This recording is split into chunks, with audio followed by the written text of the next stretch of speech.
Bonjour et bienvenue dans notre émission Pleine Page, un rendez-vous mensuel, régulier désormais, avec les auteurs, les livres et la littérature. Notre invité aujourd'hui, c'est Alain Perrochot.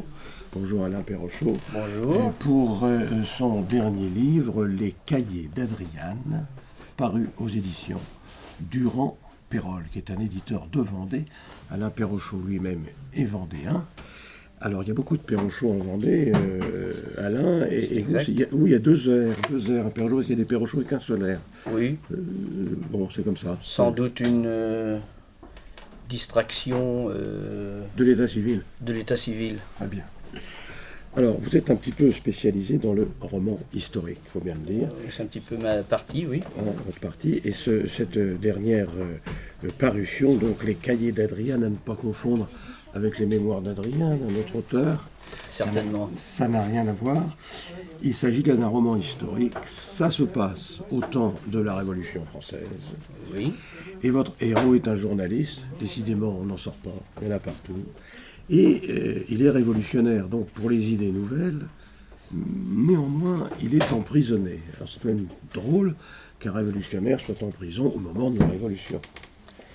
Oui, oui et non. Enfin, les gens emprisonnés ont été tellement nombreux à cette période de la terreur que pourquoi pas un journaliste.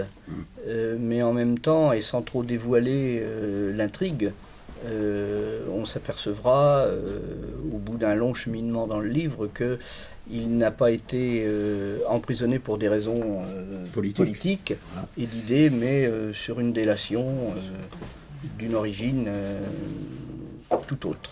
Tout autre. En fait, je crois que votre héros aussi est en quête d'identité, à commencer par la sienne, parce qu'il ne sait pas trop qui est l'auteur de ses jours. Je crois que c'est bien ça. Absolument. Le roman s'ouvre sur la mort de son père, mais qui en réalité n'était pas son père, qui était son père adoptif, et il va l'apprendre au moment de la mort de cette personne, et intrigué par les révélations très embryonnaires que celui qu'il croyait son père lui fait, il va chercher à en savoir davantage, enquêter, découvrir un premier manuscrit d'un cahier. Sa vraie mère s'appelle Adriane, mais ça il va le découvrir tout de suite, mais il mettra pas mal de temps à trouver qui est son père. Alors, Adriane, c'est donc la mère de votre héros, il s'appelle Antonin, et ce roman historique nous plonge tout de même en plein XVIIIe siècle, c'est-à-dire le siècle... Pourquoi vous avez choisi ce décor du XVIIIe siècle? Est-ce à cause des Lumières, des philosophes? Oui, c'est un siècle... De la fin de la monarchie? C'est un siècle qui m'attire beaucoup, par sa littérature, par son environnement historique, par ses bouleversements, évidemment. Et justement, j'ai voulu inscrire ce livre dans ce bouleversement parce que ce XVIIIe siècle est aussi en quelque sorte une fin de règne, aussi bien au sens propre qu'au sens figuré. Oui. Il y a là une société qui me fascine un peu, cette société de la grande noblesse, mais qui en même temps ne voit rien, ne comprend pas ce qui se passe autour d'elle, et qui va donc sombrer dans des tourments assez terribles, il faut le dire. Et c'est là-dessus que j'ai construit en réalité mon roman, puisque on est à la fois dans la période révolutionnaire avec ce personnage qui est emprisonné, Antonin, mais le roman est construit sur des retours arrière incessants, sur la période, disons, 1750, 1775, à peu près. Vous faites, comme on dit maintenant, et entre guillemets, des flashbacks. Oui, c'est ça. C'est ce qu'on appelle les flashbacks. Oui. Ça se pratique beaucoup. Mais ces flashbacks se font par l'intermédiaire de la lecture des cahiers. Puisque les cahiers racontent justement l'histoire de la mère d'Antonin, d'Adriane, qui était donc qui faisait partie de cette noblesse enfiévrée de cette période. D'accord. Je faisais allusion aux philosophes parce que en exergue de votre livre, de votre roman historique, on retrouve d'Alembert, une citation d'Alembert, une autre de Rousseau et une troisième de Voltaire. Oui, tout à fait. D'ailleurs, Adriane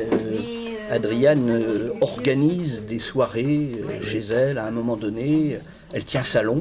Oui, c'était la mode aussi à l'époque des salons littéraires. Et elle reçoit des personnages importants, en particulier Diderot. Voilà.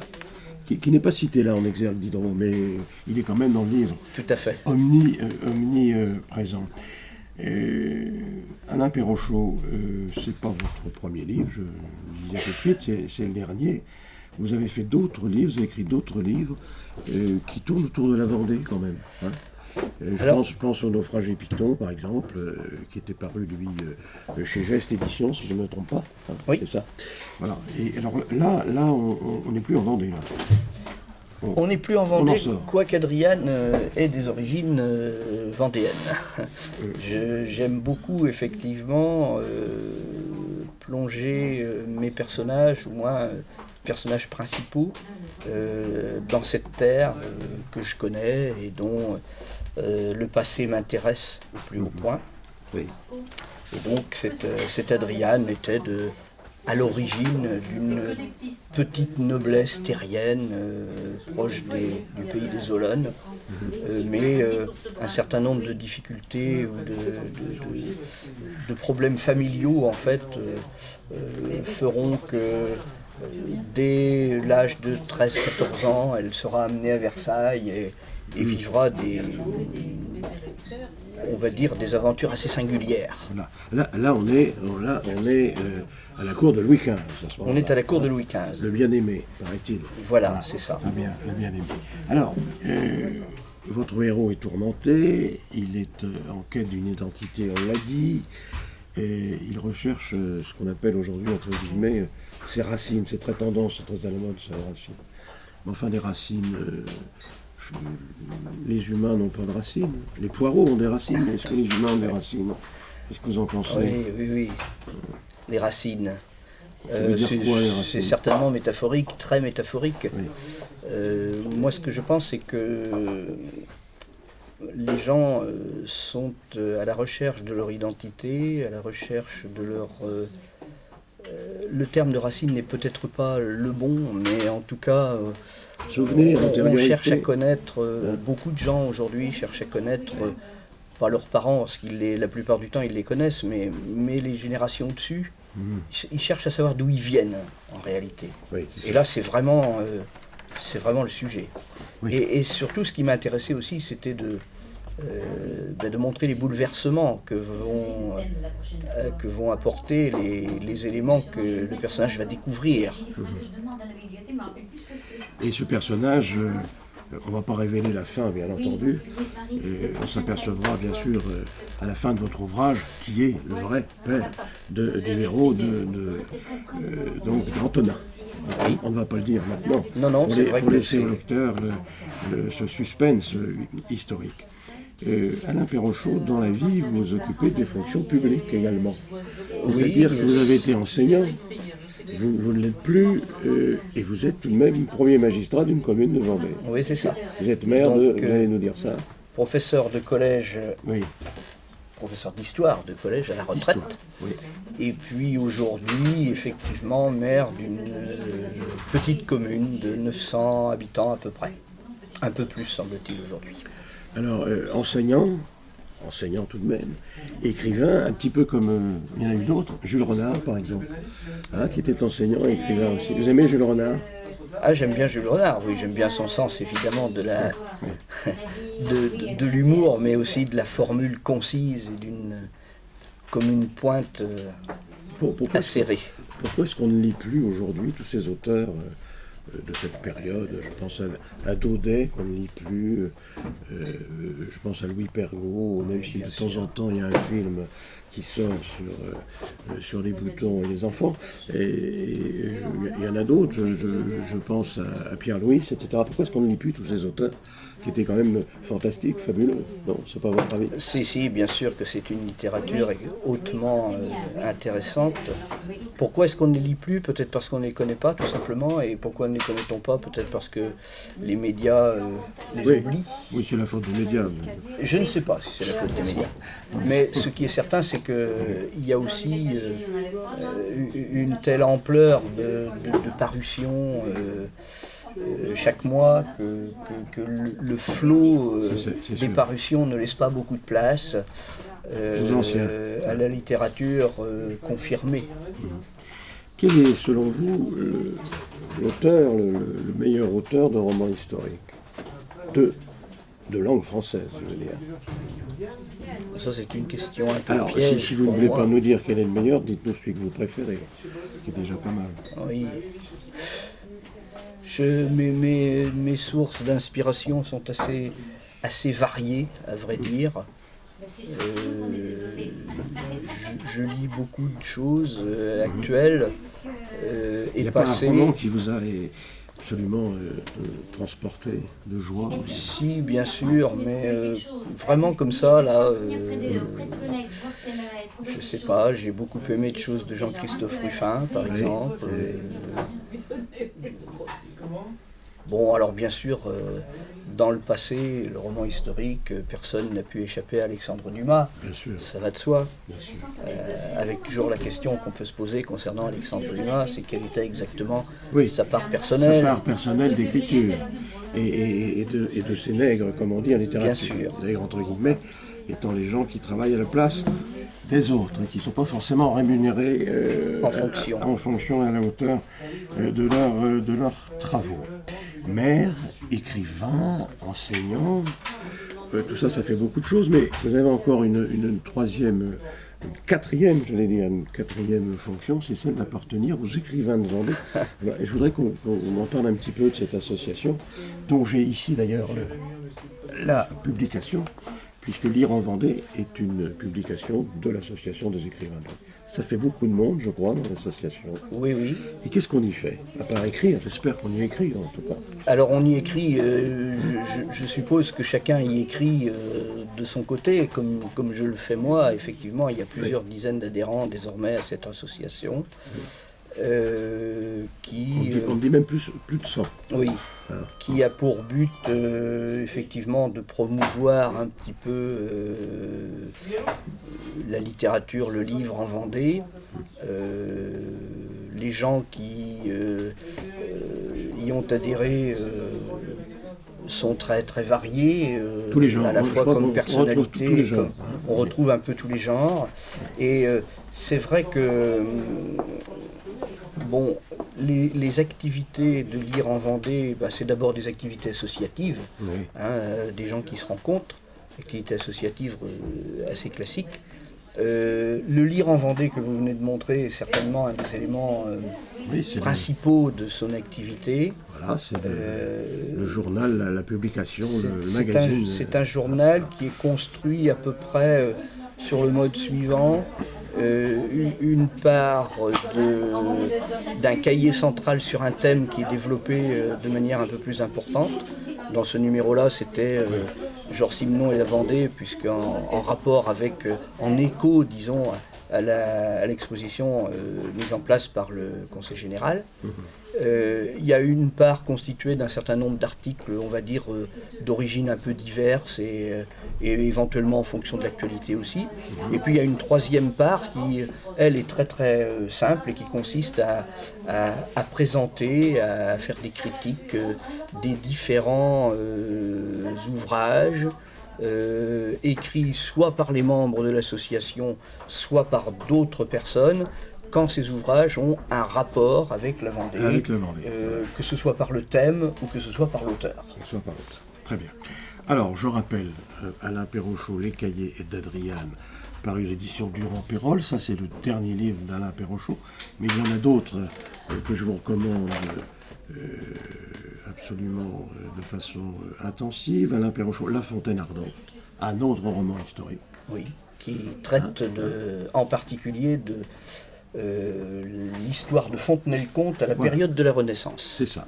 Alors là, on est un petit peu antérieur à la Révolution, à la Renaissance, Les houblons écarlates, un mot sur les houblons écarlates. Une héroïne vendéenne d'origine Elle aussi. qui a 17-18 ans, nous sommes en 1937, décide de partir, elle a des origines alsaciennes, Voilà. elle décide de poursuivre des études, c'est étonnant, en Alsace, parce qu'elle s'intéresse tout simplement à la langue allemande. Et là, elle va être prise, évidemment, Oui. dans... On est en 1937, qu'on imagine. juste avant. Oui. Voilà. Alors, des oranges amères, là c'est un petit peu différent. Ça, c'est paru chez Siloé. Et les autres, c'était Geste Édition. Les oranges amères, un petit mot là-dessus. Les oranges amères, c'est la suite de la vie de Lucie Weller, le personnage des houblons écarlates. Voilà. Elle a, comme un certain nombre d'Alsaciens, après la guerre 39-45, quitté le pays pour partir en Algérie. Et si je peux dire, elle tombe d'une guerre dans l'autre, puisque Oui. elle va évidemment vivre en Algérie à la période des événements entre 1945 et 1962. Et c'est ce que retrace ce livre. Et puis alors, les naufragés Picton, dont nous parlions tout de suite, là aussi chez Geste Édition. J'ai bien aimé, moi, celui-là, à titre personnel. Bon, hein, le naufragé Picton. Ça, c'est un petit mot aussi, avec une très jolie couverture. Oui, bah c'est dans une période, comment on va dire, qui donne part davantage à l'imagination, puisque nous sommes au 5e siècle après Jésus-Christ, Voilà. à la période où les invasions barbares commencent à déferler sur le territoire. Et donc on va se promener entre les territoires de la Vendée de l'époque, qui Oui. n'en avait pas le nom évidemment, On peut imaginer. et l'Aquitaine. Voilà, et l'Aquitaine. Bien, et puis alors un dernier mot sur les amants maudits du Marais d'Olonne. Là, nous sommes encore en plein territoire du littoral vendéen. Oui, mais on part effectivement du Marais d'Olonne, mais on va se promener aussi bien à travers la France sur les pas de la troupe de Molière, qu'un des personnages va être amené à côtoyer, aussi bien à travers la France que jusque dans l'océan Indien, parce que l'un des personnages se trouve embarqué de manière très fortuite dans le bateau qui sera le premier à débarquer sur l'île de Madagascar. Voilà. Alors, La si je comprends bien, la Perrochose est remontée après tout toutes les périodes de l'histoire de France et du monde. Oui, il en reste encore beaucoup. Oui, il en reste quelques-unes encore, mais enfin, dites, on part de la préhistoire, on arrive à la Révolution, et puis il y en a un autre en préparation, j'imagine, de livres. Oui, Comme tout écrivain. je n'ai pas de roman pour l'instant en préparation. Je travaille actuellement sur un ouvrage d'un tout autre style, qui est une sorte de dictionnaire des personnages importants de la Vendée. Ah oui. Des personnages du passé. Hein. Oui. Donc en principe, ce livre devrait voir le jour avec un certain nombre, avec beaucoup d'illustrations. Le contrat est signé avec Geste Édition pour une parution en septembre-octobre. Alors on y retrouvera, j'imagine, Richelieu, Clémenceau... Oui, et puis d'autres beaucoup moins connus qui sont évidemment ceux qui m'intéressaient voilà, bien sûr. un peu plus, en tout cas dont je tenais effectivement à les mettre un peu plus en lumière. Très bien. Donc tous ces livres, on les trouve Alain Perrochot, évidemment, ici, d'abord aux Maisons de la Presse de Clisson et de Montaigu, mais aussi dans toutes les bonnes librairies, comme on dit. Alors, l'actualité littéraire de ce mois-ci, que je vous dise quelques mots sur les dernières parutions. François Garde, ce qu'il advint de Sauvage Blanc chez Gallimard. Ça, c'est l'histoire, vous connaissez ça, parce que c'est l'histoire, le Sauvage Blanc, c'est un Vendéen.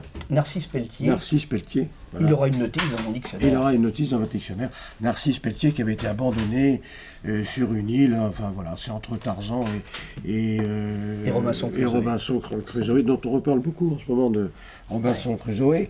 Marek Alter, l'inconnu de Birobidjan, ça c'est chez Lafon, voilà, un dernier roman pour ce mois-ci. Que je vous dise encore un mot sur Akli Tadjer, la meilleure façon de s'aimer, chez Jean-Claude Lattès. Ça vient de sortir aussi. Voilà. Alors là, nous avons Sophie Coignard, Robin Gubert, tiens, encore deux journalistes comme votre héros, Alain Perrochot, l'oligarchie des incapables. C'est d'actualité, ça. Là, on est en pleine période où l'oligarchie des incapables fleurit, plus que jamais. Donc ça, c'est chez Albin Michel. Et puis pour terminer, Jean-Paul Malaval. Jean-Paul Malaval, Les Noces de Soie, chez Calman Levy. Ça, c'est un bon bouquin, je vous le recommande quand même. Hein, Jean-Paul Malaval. Bien excellent romancier, Malaval. Bien écrit aussi. Alain Perrochot, merci d'être venu avec nous dans Pleine Page.